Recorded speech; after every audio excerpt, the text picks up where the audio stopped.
Lula sancionou com vetos o projeto de reajuste salarial para carreiras na Câmara dos Deputados, no Senado Federal e no Tribunal de Contas da União. A medida foi publicada no Diário Oficial da União desta quarta-feira.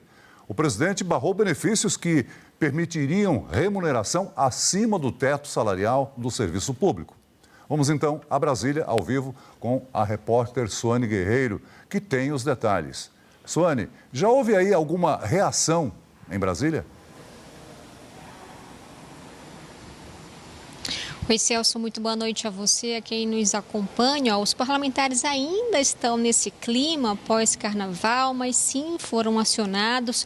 A base do governo, integrantes da base do governo, afirmam que esta foi uma decisão acertada por parte do presidente da República.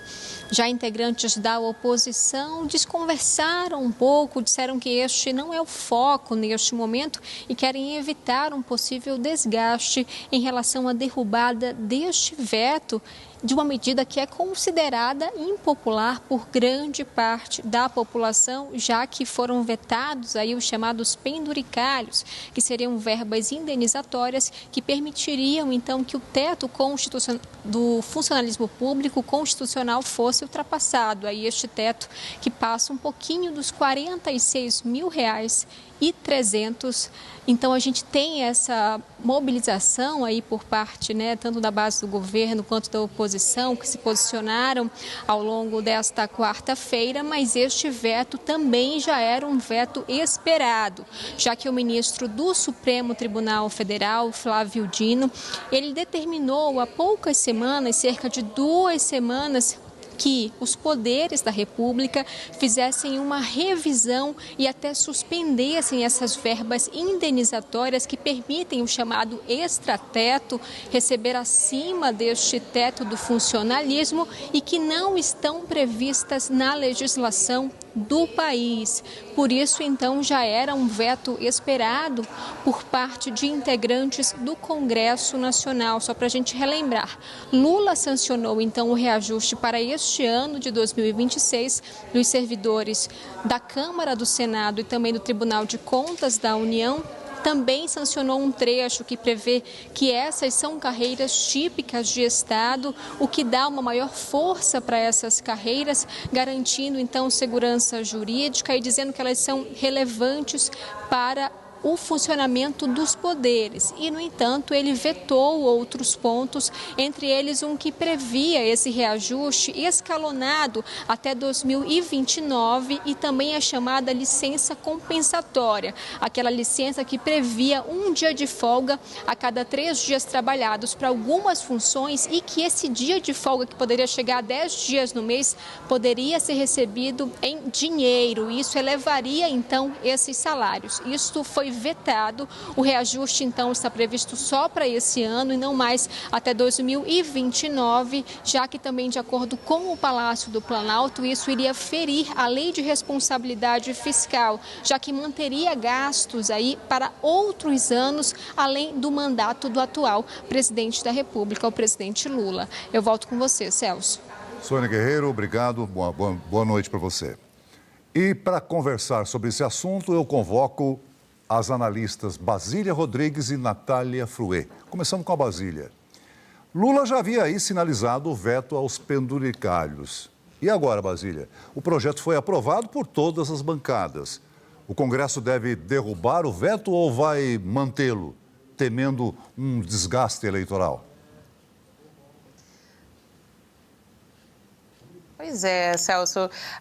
E sabe que esse texto passou logo ali na abertura dos trabalhos, em que a gente esperava que Câmara e Senado iriam se debruçar em cima de propostas positivas, como a aprovação, por exemplo, do Vale Gás, Havia essa perspectiva, então, de tirar as polêmicas da pauta e se concentrar no que seria de repercussão positiva. Acabou que num cochilo até de nós, jornalistas, esse projeto passou, foi muito rápida a aprovação tanto na Câmara quanto no Senado Federal, dando aí para servidores, tanto de carreira quanto comissionados, diferentes tipos de penduricalhos. Essa decisão de vetar o texto do presidente Luiz Inácio Lula da Silva está alinhada ao posicionamento do Supremo Tribunal Federal, que, por meio de decisão de Flávio Dino, passou a tesoura nestas verbas indenizatórias ou penduricalhos, formas, achadinhos de como ganhar mais do que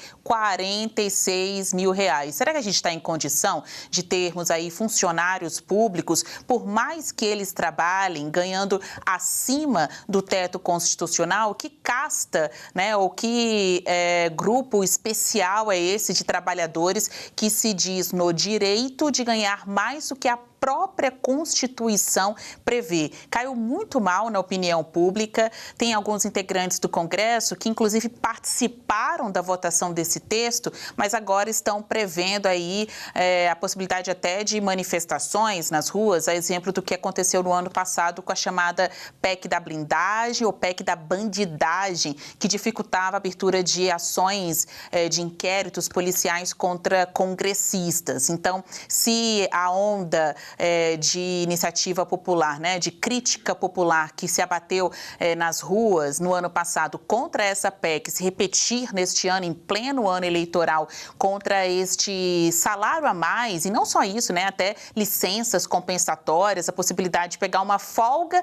para cada 3 dias trabalhados, né, quem não gostaria? Se isso acontecer, vai ser um prato cheio para movimentos sociais, manifestações populares contra os políticos em pleno ano eleitoral. Expectativa é de que o veto não seja derrubado pelo Congresso. Mas antes disso, Davi Alcolumbre tem que marcar a sessão. Obrigado, Basília. Natália Fouet, nós vimos aí a manifestação de Flávio Dino no STF e agora do presidente Lula. Será que estamos criando uma consciência para pôr fim à farra dos penduricários? Farra milionária, né?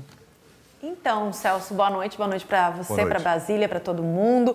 É difícil explicar para a opinião pública que a maioria dos brasileiros que vivem com um salário mínimo, como é que a gente, quando compra qualquer produto e paga tributo, acaba também pagando esses penduricalhos. Por isso também o gesto do presidente Lula desse veto. Eu conversei mais cedo com o líder da bancada do PT, o deputado Pedro Uczai, que é lá de Santa Catarina, que é um reduto, inclusive, da oposição, e ele dizia que essa é uma bandeira que vai da esquerda à direita, porque ninguém mais quer ter que pagar esses penduricalhos. Mas aí o parlamentar, ele ponderou o seguinte: existe também esse espírito de corpo de quem recebe esses penduricalhos. A gente vê o movimento aqui de desembargadores do Tribunal de Justiça de São Paulo, ou seja, o parlamentar diz que existe essa pressão das categorias e que, portanto, talvez o que o Congresso Nacional vai ter que fazer é discutir uma regulamentação para esses penduricalhos. O que pode e o que não pode no serviço público. Por exemplo, a gente sabe que no Ministério Público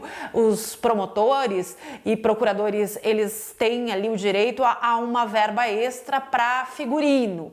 Então, tudo isso entra nessa discussão sobre regulamentar ou não esses penduricalhos, porque a aprovação de aumento, de reajuste e de formas de burlar a lei para se ganhar mais, que aconteceu recentemente, o problema vai muito além disso.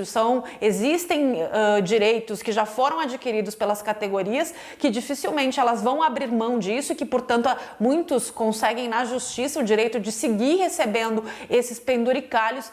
Então, o parlamentar fala da necessidade, Celso, de se discutir uma regulamentação, o que pode e o que não pode. E quando tiver um penduricalho, que ele não seja incorporado ao salário dessas categorias, que é o que faz com que eles ganhem a vida inteira acima dos R$46 mil, Celso. Olha, Natália, a gente tem que louvar aqui a iniciativa, né, do promotor aposentado Jairo Eduardo de Luca, do Ministério Público aqui de São Paulo, que recusou um penduricalho de R$1,3 milhões. Né? Exatamente. Ele considerou impróprio e está pedindo ao STF uma oportunidade de devolver essa compensação.